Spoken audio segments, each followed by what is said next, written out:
మహిళలను బండ బూతులు తిట్టి ఫారెస్ట్ రేంజరు ఎఫ్డిఓ అక్కడటువంటి టీం ఒక దుశ్శాసన పర్వాన్ని కొనసాగించారు. అదంతా టీవీలలో వచ్చింది.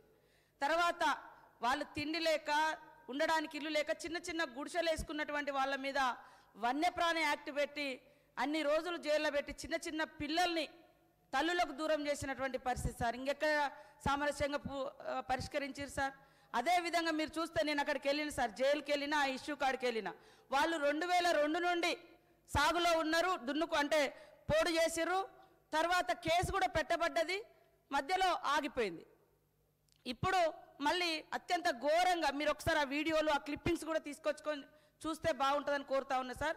మా జీవనమే అటవీ మీద ఆధారపడి సాంప్రదాయకంగా దొరికే అటువంటి లేదా సహజ వనరులను తీసుకొని తిని బతికే అటువంటి జాతులు.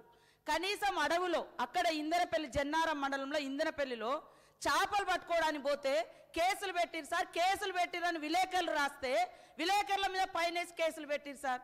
మీరు తెలుసుకోండి సార్. అక్కడ నుంచి నేను వెళ్ళిన అక్కడ ఇన్సిడెంట్కు నిన్నగాక మొన్న ఆసిఫాబాద్లో పొయ్యిల కట్టెలకు అరే మాకు గ్యాస్ కనెక్షన్ లేవు, మరి వంట లెక్కని చేసుకోవాలి సార్. అడవిలలో ఉన్న చెరువులు ఉన్న చాపాట చెరువు నీళ్ళు తాగొద్దు అన్నట్టుగా మాకు గ్యాస్ కనెక్షన్ లేవు. చెరువు అంటే కట్టెలో పోతే విపరీతంగా కోవ లింబారావు అనేటువంటి వ్యక్తిని కొట్టి హాస్పిటల్ పాలైంది సార్. ములుగులో కానీ ఆదిలాబాద్లో కానీ మహబూబాద్లో కానీ ఉత్తర తెలంగాణలో ఉన్నటువంటి అటవీ ప్రాంతాలు అన్నీ కూడా ఈరోజు ఫారెస్ట్ వాళ్ళు ఇబ్బంది పెడతా ఉన్నారు.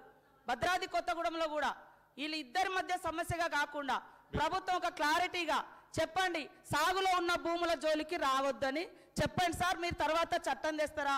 వచ్చే ప్రభుత్వం ఇంకా 2006 వరకు మేము చట్టం తెచ్చినాం సార్. కాంగ్రెస్ ప్రభుత్వం 2009 నుంచి దున్నుకునే వాళ్ళకు కూడా తేండి అని మేము ఒక అప్పీల్ చేస్తాం సార్. రేపు భవిష్యత్తులో ఇక్కడ ఉన్నటువంటి గవర్నమెంట్ కూడా నిర్ణయం తీసుకోండి. అంతేగాని ఇట్లా కొట్టి ఇబ్బంది పెట్టి మీరు ఉండొద్దంటే ఎక్కడికి పోవాలి సార్? ఎవరికి చెప్పుకోవాలి?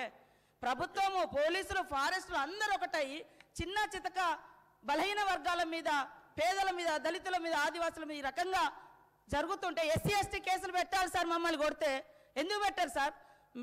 వాళ్ళు తీసుకున్నప్పుడే వీడియోలు ఉంటాయి, మా ప్రజల్ని కొట్టినప్పుడు మా దగ్గర ఏం వీడియోలు ఉండవు. ఇది అర్థం చేసుకోవాలి. సానుభూతితో సానుకూలంగా ఈ సమస్యను అర్థం చేసుకోండి. మీరు కూడా ఎట్లాగూ పరిష్కరిస్తామని ఒక మాట అంటున్నారు కాబట్టి ఒక ఆర్డర్ పాస్ చేయండి. గొడవలు పెట్టకండి, కొత్తది కొట్టకుండా ఆపండి సార్. సాగులో ఉన్న వాటిని దున్నుకోనివ్వండి. బుల్డోజర్లు పెట్టి ఇబ్బంది పెట్టడం ఎక్కడ సార్? అదేవిధంగా నేత కార్మికులకు జరుగుతున్న కొంత ఇంకా జరగాల్సిన కార్యక్రమాల గురించి మాట్లాడుతున్నప్పుడు నేను చాలా జాగ్రత్తగా విన్నాను అధ్యక్ష.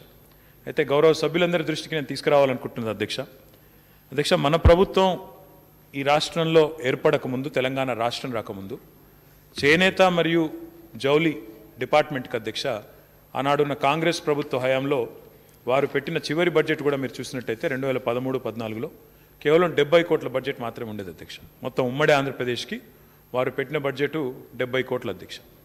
కానీ ఈరోజు గొప్పగా చెప్పుకోవచ్చు అధ్యక్ష, మన ప్రభుత్వం గౌరవ ముఖ్యమంత్రి గారి నాయకత్వంలో రికార్డు స్థాయిలో చాలా పెద్ద మొత్తంలో బడ్జెట్ కేటాయింపులే కాకుండా బ్రహ్మాండంగా వారిని ఆదుకోవడానికి అద్భుతమైన కార్యక్రమాలు కూడా తీసుకొని వచ్చింది అధ్యక్ష. మనమేమో పాజిటివ్ కార్యక్రమాలు చేస్తూ చేనేత అదేవిధంగా పవర్లూమ్ కార్మికులను ఆదుకునే ప్రయత్నం మనం చేస్తూ ఉన్నాం అధ్యక్ష. కానీ ఈ రంగం మీద ఎందుకో కానీ మరి గౌరవ ప్రధానమంత్రి గారు, ఆయన ప్రాతినిధ్యం వహిస్తున్న వారి పార్టీ కత్తిగట్టినట్టుగా వ్యవహారం చేస్తూ ఉంది అధ్యక్ష. వారు ఈ 8 ఏళ్లలో వారు తీసుకున్న అనాలోచిత నిర్ణయాలు నిజంగా ఎన్ని ఉన్నాయంటే ఇంత పెద్ద లిస్టు ఉంది అధ్యక్ష. నేను కొన్ని క్లుప్తంగా గౌరవ సభ్యుల దృష్టికి తీసుకొచ్చే ప్రయత్నం చేస్తాను అధ్యక్ష. ప్రధానమంత్రి గారి కంటే ముందు, ప్రస్తుతం ఉన్న ప్రధానమంత్రి గారి కంటే ముందు 14 ప్రధానమంత్రులు ఈ దేశంలో పనిచేసినారు అధ్యక్ష. కానీ ఏ ప్రధానమంత్రి కూడా చేయని ఒక ఆలోచన మరి ఈ ప్రధానమంత్రి గారు చేసినారు అధ్యక్ష. వారు చేనేత ఉత్పత్తుల మీద 5% పన్ను విధించాలనే ఒక నిర్ణయాన్ని తీసుకోవడమే కాకుండా ఎన్నిసార్లు ఎంతమంది చెప్పినా లక్షల ఉత్తరాలు రాసినా ఇంతవరకు ఉలుకు పలుకు లేకుండా ఉండడం నిజంగా కూడా చాలా శోచనీయం అధ్యక్ష. 5% పన్నేయడమే కాదు, ఈ మధ్యన వార్తలు వస్తూ ఉన్నాయి అధ్యక్ష, 5% సరిపోదు, 12%కు పెంచాలి, చేనేత కార్మికులను సావగొట్టాలి అనే ఆలోచన కూడా వారు చేస్తున్నట్టుగా వినబడతా ఉంది అధ్యక్ష. వారు విరమించుకొని ఇకనైనా ఈ 5% పన్నును విరమించుకొని దాన్ని జీరో చేసి గతంలో ఉన్న సాంప్రదాయాన్ని కొనసాగించాలని మళ్ళొక్కసారి మా గౌరవ సభ్యులందరి తరపున, రాష్ట్రంలోని చేనేత కార్మికుల తరపున కేంద్ర ప్రభుత్వానికి హృదయపూర్వకంగా నేను విజ్ఞప్తి చేస్తూ ఉన్నాను అధ్యక్ష. వారు ఎన్ని తప్పుడు నిర్ణయాలు చేసినారంటే all India handicrafts board అని ఉంటుంది అధ్యక్ష, ఆర్టిజన్స్ కోసం, కళాకారుల కోసం. దాన్ని రద్దు చేశారు. అదే మన 7th జూలై నాడు 2020 నాడు రద్దు చేసినారు అధ్యక్ష. All India powerloom board August 11, 2020 నాడు రద్దు చేసినారు. రద్దు చేయడం వల్ల దాని కింద పనిచేసే 8 టెక్స్టైల్ పరిశోధన సంస్థలు కూడా నిర్వీర్యం అయిపోయినాయి సార్. అధ్యక్ష, ఆల్ ఇండియా హ్యాండ్లూమ్ బోర్డు రద్దు. ఆల్ ఇండియా జూట్ బోర్డు యొక్క స్థానిక కార్యాలయం ఇక్కడ ఉండేది హైదరాబాద్లో, దాన్ని కూడా ఇక్కడ నుంచి తొలగించినారు అధ్యక్ష. అధ్యక్ష, చేనేత సహకార సంఘ సభ్యుల థ్రిఫ్ట్ ఫండ్ పథకం, cooperative thrift fund saving cum security స్కీమ్లో కేంద్ర వాటా 4% ఉండేది, అది రద్దు. చేనేత కార్మికుల కోసం ఉద్దేశించిన లాంబార్డ్ హెల్త్ ఇన్సూరెన్స్ స్కీమ్, దాన్ని రద్దు.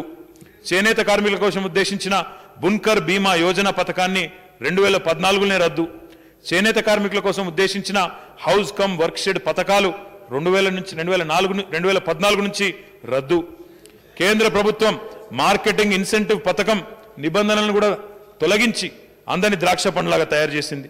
శుష్క వాగ్దానాలు, రిక్త హస్తాలు అన్నట్టు ఈరోజు కేవలం తెలంగాణ నేతన్నదే కాదు అధ్యక్ష, దేశవ్యాప్తంగా ఉండే నేతన్నలందరి కడుపు కూడా కేంద్ర ప్రభుత్వం కొడతా ఉన్నది అధ్యక్ష. దాంతోపాటు ఉమ్మడి ఆంధ్రప్రదేశ్లో Indian institute of handloom technology ఉండేది, నెల్లూరులో ఉండేది, వెంకటగిరిలో. మరి రాష్ట్రం వేరుపడ్డ తర్వాత ఇక్కడ ఉండే నేతన్నలకు, వారి భవిష్యత్తుకు, వారి పిల్లలకు కొత్త జనరేషన్ రావాలంటే ఒక Indian institute of handloom technology ఏర్పాటు చేయండి అని ఒకసారి కాదు అధ్యక్ష, చేనేత జౌళి శాఖ మంత్రిగా నేను స్వయంగా 10 మార్లు కోరినాను. గౌరవ ముఖ్యమంత్రి గారు ప్రధానమంత్రి గారిని కలిసి విజ్ఞప్తి చేసినారు, ఫలితం శూన్యం. అదేవిధంగా నేషనల్ టెక్స్టైల్ రీసెర్చ్ ఇన్స్టిట్యూట్ కావాలని కోరాం అధ్యక్ష, ఒక్క స్పందన లేదు అధ్యక్ష. వారి పార్టీ యొక్క రాష్ట్ర అధ్యక్షుడు అధ్యక్ష, ఆయన ఎంపీ గారు కరీంనగర్ నుంచి, ఆయన కరీంనగర్ ఎంపీగా ప్రాతినిధ్యం వహిస్తున్న పార్లమెంట్లోనే 3-4 ప్రధానమైన స్థావరాలు, ఒకటి సిరిసిల్లలో పెద్ద ఎత్తున నేతన్నలు ఉంటారు అధ్యక్ష, కమలాపూర్లో, జమ్మికుంటలో, హుజూరాబాద్ నియోజకవర్గంలో ఉంటారు అధ్యక్ష. అదేవిధంగా మా చొప్పదండి నియోజకవర్గంలో ఘర్షకుర్తి ఆ ప్రాంతంలో ఉంటారు, ఇంకా కొన్ని పాకెట్లో కూడా ఉంటారు. ఒక్కసారి కాదు అధ్యక్ష, 8 ఏళ్లుగా ఎక్కని కొండలేదు, మొక్కని బండలేదు అన్నట్టు ఎవరు మంత్రి ఉంటే కేంద్రంలో వాళ్ళని కలిసినాం. ఒక మెగా పవర్లూమ్ క్లస్టర్ మంజూరు చేయండి సిరిసిల్లకు, మా జమ్మికుంటకు, కమలాపూర్కు హ్యాండ్లూమ్ క్లస్టర్స్ మంజూరు చేయండి, బ్లాక్ లెవెల్ క్లస్టర్స్ మంజూరు చేయండి అని మొత్తుకొని అరిచి గీపెట్టినా కూడా స్పందన లేదు అధ్యక్ష. మరి పార్టీ అధ్యక్షుడు అక్కడి నుంచి ఉన్నా ఫలితం మాత్రం శూన్యమనే విషయాన్ని కూడా నేను గౌరవ సభ్యులకు నేను తెలియజేస్తా ఉన్నా అధ్యక్ష. వారి ప్రభుత్వం ఏమో ఈ రకంగా పోతా ఉంటే, కేంద్ర ప్రభుత్వం నేతన్నలకు వ్యతిరేకంగా, నేతన్నలకు వాతలు పెడుతూ పోతుంటే, మన ప్రభుత్వం అధ్యక్ష, మన గౌరవ ముఖ్యమంత్రి గారి నాయకత్వంలో ఈరోజు వచ్చిన ప్రభుత్వం బాధ్యతలు చేపట్టిన తర్వాత స్వయంగా ముఖ్యమంత్రి గారు కూడా దుబ్బాకలో చదువుకున్న విద్యార్థిగా చదువుకున్నారు అధ్యక్ష. ఆ దుబ్బాకలో ఉండే నేత కార్మికుల కష్టాలు కూడా స్వయంగా తాను చూసిన వ్యక్తి అధ్యక్ష. అందుకే కొత్త ఇవాళ తెలంగాణ అసెంబ్లీ 3వ రోజు సమావేశాలు జరగనున్నాయి. గత ప్రభుత్వ హయాంలో రాష్ట్ర ఆర్థిక పరిస్థితిపై రేవంత్ రెడ్డి సర్కార్ మొదటి నుంచి ఆరా తీస్తోంది. ఈ నేపథ్యంలో తెలంగాణ ఆర్థిక పరిస్థితిపై శ్వేతపత్రం విడుదల చేసి అసలు విషయాలను ప్రజల ముందు ఉంచేలా ప్రణాళికలు రచిస్తోంది. ఈ మేరకు గవర్నర్ ప్రసంగంలో రాష్ట్ర ఆర్థిక పరిస్థితిపై ప్రధానంగా ఫోకస్ చేయబోతున్నట్లు తెలుస్తోంది. కేబినెట్ ఆమోదించిన ప్రసంగాన్ని గవర్నర్ తమిళసై యథావిధిగా చదువుతారా, లేక ఏమైనా మార్పులు చేస్తారా అనేది ఉత్కంఠంగా మారింది. సంప్రదాయం ప్రకారం కేబినెట్ ఆమోదించిన ప్రసంగాన్ని గవర్నర్ చదవటం ఆనవాయితీ. కానీ గతంలో కేసీఆర్ ప్రభుత్వంతో గవర్నర్ తమిళసైకి విభేదాలు కొనసాగడంతో నాటి ప్రభుత్వం ఇచ్చిన ప్రసంగానికి మార్పులు చేసిన సందర్భాలు ఉన్నాయి. తాజాగా కాంగ్రెస్ ప్రభుత్వంలో గవర్నర్ తమిళసై తొలి ప్రసంగంపై ఉత్కంఠ నెలకొంది. ఎన్నికల మేనిఫెస్టోలో 6 గ్యారంటీలను ప్రకటించిన నేపథ్యంలో వీటి అమలుపై ప్రభుత్వ కార్యాచరణ సిద్ధం చేశారు. ఇందుకోసం ఇప్పటికే ఆయా శాఖల పరిస్థితులపై నివేదికలు తెప్పించుకున్న ప్రభుత్వం 6 గ్యారంటీల అమలుకు అనుసరించాల్సిన వ్యూహంపై చర్చించినట్లు తెలుస్తోంది.